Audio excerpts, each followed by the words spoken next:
The Science of Getting Rich, by Wallace D. Wattles. Chapter 14, The Impression of Increase. Whether you change your vocation or not, your actions for the present must be those pertaining to the business in which you are now engaged. You can get into the business you want by making constructive use of the business you're already established in, by doing your daily work in a certain way. And insofar as your business consists in dealing with other men, whether personally or by letter, the key thought of all your efforts must be to convey to their minds the impression of increase. Increase is what all men and all women are seeking. It is the urge of the formless intelligence within them, seeking fuller expression.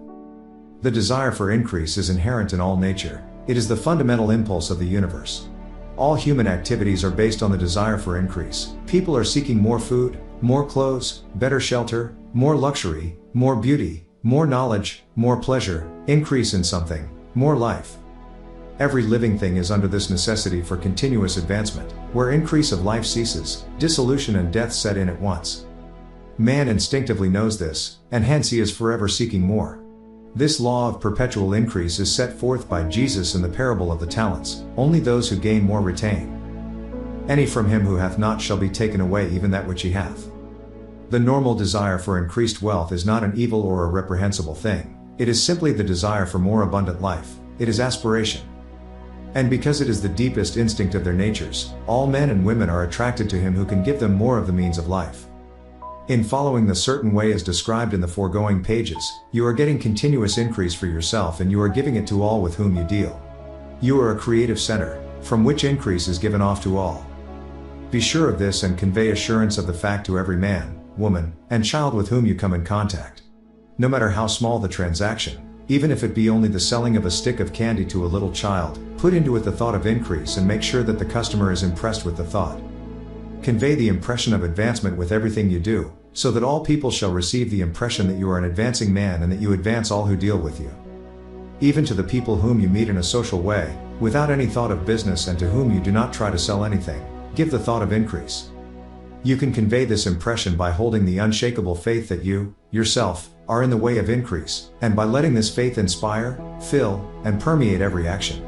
Do everything that you do in the firm conviction that you are an advancing personality and that you are giving advancement to everybody. Feel that you are getting rich and that in so doing you are making others rich and conferring benefits on all. Do not boast or brag of your success, or talk about it unnecessarily. True faith is never boastful. Wherever you find a boastful person, you find one who is secretly doubtful and afraid. Simply feel the faith and let it work out in every transaction. Let every act and tone and look express the quiet assurance that you are getting rich, that you are already rich. Words will not be necessary to communicate this feeling to others. They will feel the sense of increase when in your presence and will be attracted to you again.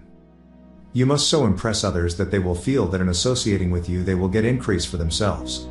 See that you give them a use value greater than the cash value you are taking from them.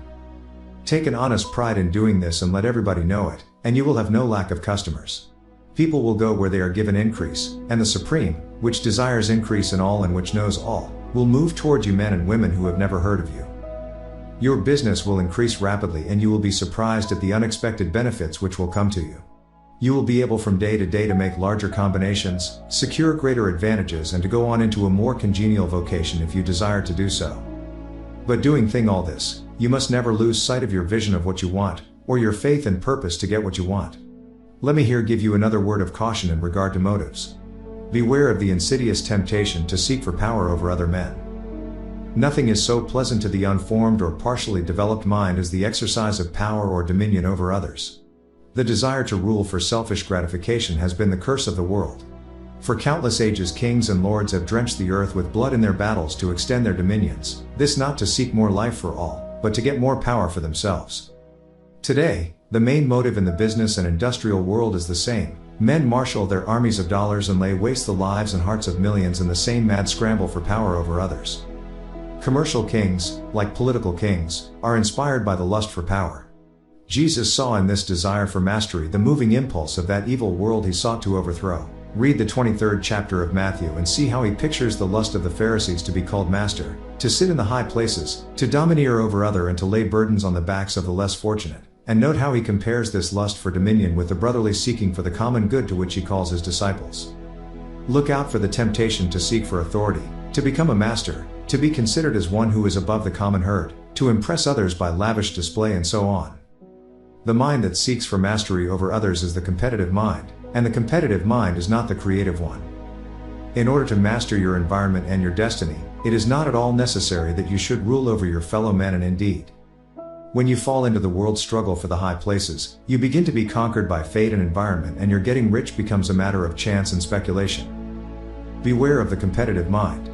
No better statement of the principle of creative action can be formulated than the favorite declaration of the late Golden Rule Jones of Toledo: "What I want for myself, I want for everybody."